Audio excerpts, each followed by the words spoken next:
سورہ زاریات آیت نمبر 20۔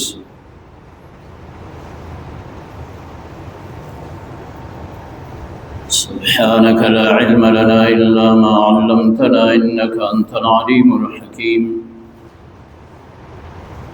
أعوذ بالله من الشيطان الرجيم، بسم الله الرحمن الرحيم۔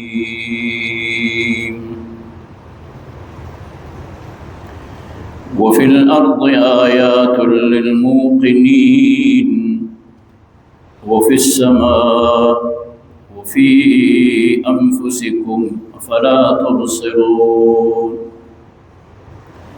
وفي السماء رزقكم وما توعدون، فورب السماء والأرض إنه لحق مثل ما أنكم تنطقون۔ صدق الله وصدق رسوله النبي الكريم،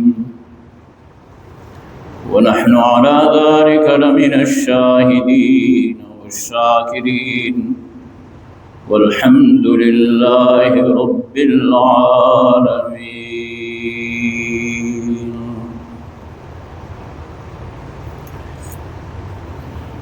تلاوت شدہ آیتوں سے قبل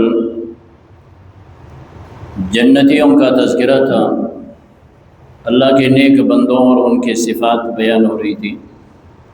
اس سے پہلے جہنم اور جہنمیوں کا تذکرہ تھا کہ اللہ کا حکم ماننے والے اللہ ان سے راضی ہے تو ان کو اچھا صلہ عطا فرماتے ہیں، اور جو اللہ کو ناراض کر چکے ہیں وہ جہنم کا ایندھن بنتے ہیں۔ منکرین قیامت ان کو قائل کرنے کے لیے انسان کو عقیدہ آخرت اپنانے کے لیے قرآن کریم مختلف انداز سے دلائل دیتا ہے۔ اللہ یہ چاہتے ہیں، اللہ تعالیٰ کہ میرا بندہ اس بات کو سمجھے اور یہ عقیدہ رکھے کہ میرا رب اللہ ہے، اور مرنے کے بعد میں نے اپنے رب کے سامنے جانا ہے، اور میری زندگی کا وہ مجھ سے حساب لے گا اور میں نے حساب دینا ہے۔ چنانچہ دوبارہ قرآن کریم ترغیب دیتا ہے اور انسان کو سمجھاتا ہے۔ فرمایا وَفِي الْأَرْضِ آیات لِلْمُوقِنِينَ، یقین کرنے والوں کے لیے زمین میں اللہ کی قدرت کی نشانیاں۔ دوسرے مقام پہ قرآن کریم نے کہا ہے کہ آسمان میں بھی ہے، زمین میں بھی ہے، لیکن یہاں پہ صرف یہ کہا جا رہا ہے وَفِي الْأَرْضِ آیات، زمین میں اللہ کی قدرت کی نشانیاں ہیں۔ اس کو سمجھنے کے لیے غور کی ضرورت ہے۔ اب زمین اللہ تعالیٰ نے کس طرح پھیلائی ہے، صرف اتنا کہا کہ زمین میں اللہ کی قدرت کی نشانیاں ہیں۔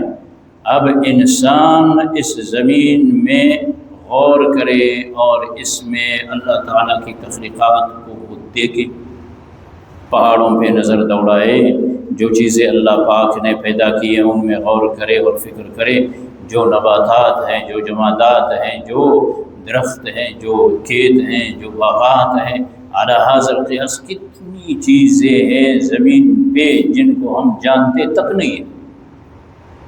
ایک درخت میں اگر غور کیا جائے، ایک باغ میں صرف بیٹھ کے یہ سوچا جائے، اس کے درختوں پہ غور کیا جائے اور اس کے ایک ایک پتے پہ غور کیا جائے، ایک ایک پل پہ غور کیا جائے، ان کے رنگ کو دیکھا جائے، ذائقے کو دیکھا جائے، قد و کاٹ کو دیکھا جائے، ایک ہی مجلس میں رب کائنات انسان کو سمجھ آ جاتا ہے اور وہ بول اٹھتا ہے۔ تبارک اللہ احسن الخالقین، کیا بہترین خالق ہے اللہ، کیا بہترین بنانے والا ہے وہ اللہ۔ تو فرمایا زمین تو انسان کے قریب ہے۔ اب دوسری آیت میں وفی انفسکم، زمین اب دور ہو گئی، پہلے بہت قریب تھی۔ فرمایا تمہارے اپنے جانوں میں، تمہارے اپنے بدنوں میں اللہ کی قدرت، جس کو عالم اصغر کہتے، چھوٹی کائنات کا اپنے بدن میں غور کرو، اپنے اعضاء میں غور کرو، اپنے جوارے میں غور کرو، ایک ایک چیز، ایک ایک عضو اللہ کی قدرت کا اظہار کرتا ہے، تم اللہ کو پہچان لو گے۔ اگر انسان اپنی تخلیق سے لے کر اپنے موت تک صرف اپنی زندگی اور اپنے بدن میں غور کرے، بہت ساری چیزیں اس کو سمجھ آ جاتی ہیں کہ میں کیسا پیدا ہوا، کہاں سے کہاں تک میری عمر گزری، مجھ پہ یہ زندگی کس طرح گزری، مرنے کے بعد میرا کیا ہوگا۔ بس اپنے آپ کو لے اور اس میں غور کرے کہ وہ ایک نطفہ جس سے میں بنا ہوں، وہ نطفہ کن چیزوں سے بنا تھا، اللہ کی قدرت، اور وہ نطفہ رحم مادر میں کن مراحل سے گزرا، اور پھر اس سے میرا ڈھانچہ بنا، روح بنا، اور میں اس دنیا میں آیا۔ کیا ضعیف خلقت تھی، کس طرح تھا، معصوم بچہ تھا۔ پھر جب سے اس نے عقل شعور سنبھالا ہے، غور کرتا جائے اپنی عمر تک، مرنے کے بعد میرا کیا ہوگا، سمجھ آ جائے گی اس کو، اللہ کی قدرت سمجھ آ جائے گی۔ بہت جو سوچتے ہیں نا مرنے کے بعد انسان دوبارہ کس طرح زندہ ہوتا ہے، اب اس کو یوں سمجھایا جا رہا ہے کہ تو کیا خواب غفلت میں ہے، اپنے آپ کو ذرا دیکھ لے، تجھے بنانے والا وہ اللہ، اس کی قدرت تیرے اپنے بدن میں نظر آ رہا ہے، تو اس کے متعلق کیسا سوچتا ہے۔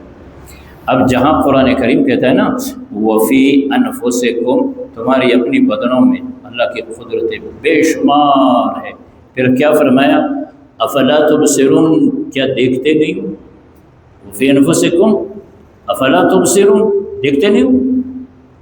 کیوں؟ اس کے لیے تعلیم کی ضرورت نہیں ہے، اس کے لیے عقل کی ضرورت نہیں ہے، اس کے لیے شعور کی ضرورت نہیں ہے، یہ تو تھوڑا سا سوچ کرنے کا ہاتھ، تم دیکھتے بھی نہیں، اپنے ہاتھ پہ بھی تمہاری نظر نہیں ہے، ان جوڑوں میں غور نہیں کرتے ہو، ان پوروں میں، ان انگلیوں میں، ان کے رگوں میں، کیا تمہاری آنکھیں نہیں ہیں؟ افلا تبصرون، سبحانہ وتعالی، اپنے بدن میں غور کرو، اپنے رب کو پہچان لو۔ پھر فرمایا افلا تبصرون، کیا دیکھتے نہیں؟ یہ تو جس کی بینائی ہو اس کو نظر آ جاتا ہے، یہ تو چھوٹی کائنات ہے یہ انسان کا بدن، ہاں اگر اس کے تفصیل میں انسان جائے، پوری کائنات میں جو چیز اللہ تعالیٰ نے بنایا ہے وہ اس انسان کے بدن میں ہے۔ اب یہ بڑا پھر آگے لمبا تفصیل ہے، جو نہریں وہاں پہ چلتی ہے، جو پانی وہاں پہ موجود ہے، جو جنگلات وہاں پہ موجود ہیں، جو پہاڑ اس زمین پہ، وہ سارے کے سارے انسان کے بدن میں ہے، ایک شکل میں موجود ہے۔ لیکن اس کے لیے تو پھر ایک تفصیل کی ضرورت ہے۔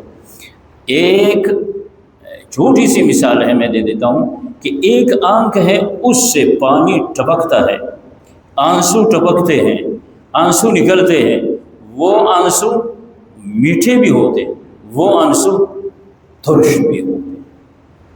اللہ تعالیٰ نے ترش پانی بھی بنایا ہے، میٹھا بھی بنایا ہے۔ ایک قطرہ جو آنکھ سے بہہ رہا ہے، اب آگے پھر اس کی تفصیل ہے کہ وہ میٹھا کیوں ہے، وہ ترش کیوں ہے۔ کبھی آپ نے غور کیا ہے انسان رو رہا ہوتا ہے تو اس کے اپنے آنسو اس کو جلاتے ہیں، اس کی ناک بھی اس سے جلتی ہے، وہ ترش آنسو ہے جو کبھی میٹھا بھی آ جاتا ہے۔ غرض فرمایا فلا تبصرون، کیا تم نے اس میں غور نہیں کیا؟ ہاں، پھر تیسری بات وفی السماء رزقکم وما توعدون، آسمانوں میں تمہارا رزق ہے اور جو وعدہ تمہارے ساتھ کیا گیا، یعنی جو رزق تمہیں مل رہی ہے، جو وعدے تمہارے ساتھ کیے ہیں وہ آسمانوں میں لوح محفوظ ہے، یعنی یہ سب لوح محفوظ میں ہے۔ اور پھر اس بات کو کہنے کے بعد فرمایا فورب السماء والارض، پس قسم ہے آسمانوں اور زمین کے رب کی کہ یہ بات سچی ہے جو تمہیں بتایا گیا، مثل ما انکم تنطقون، جس طرح تم بات کرتے ہو اسی طرح بھی یہ بھی پکی بات ہے، ذہن میں رکھو، ایمان لے آؤ، عقیدہ بناؤ کہ تم مرو گے، مرنے کے بعد زندہ ہو جاؤ گے، اور تمہیں زندہ کرنے پہ اللہ قادر ہے۔ چنانچہ ارشاد خدا بندی ہے اعوذ باللہ من الشیطان الرجیم، بسم اللہ الرحمن الرحیم، الرحیم وفی الارض آیات، اور زمین میں اللہ کی قدرت کی نشانیاں ہے للموقنین، یقین کرنے والوں کے لیے، وفی انفسکم، اور اللہ کی قدرت کی نشانیاں تمہارے بدنوں میں ہیں، افلا تبصرون، کیا تم دیکھتے نہیں ہو، وفی السماء رزقکم، اور آسمان میں ہے رزق تمہارا، وما توعدون، اور جو وعدے تمہارے ساتھ کیے جاتے ہیں۔ انسان رزق سے جتنا بھاگتا جائے رزق اس کے پیچھے، اور اسی طرح موت سے جس طرح بھاگتا جائے موت بھی اس کے پیچھے۔ رزق جتنی اللہ نے لکھا ہے وہ اسے ملتا ہے، اور زندگی جتنی اللہ نے لکھی ہے اتنی ہی زندگی اسے ملتی ہے۔ فَوَرَبِّ السَّمَاءِ وَالْأَرْضِ، پس قسم ہے آسمان و زمین کے رب کی، اِنَّهُ لَحَقٌّ، کہ یہ حق بات ہے، مِثْلَ مَا أَنَّكُمْ تَنطِقُونَ، جس طرح تم بات کرتے ہو یہ بھی بات ہے اور پکی بات ہے۔ اللہم وفقنا لما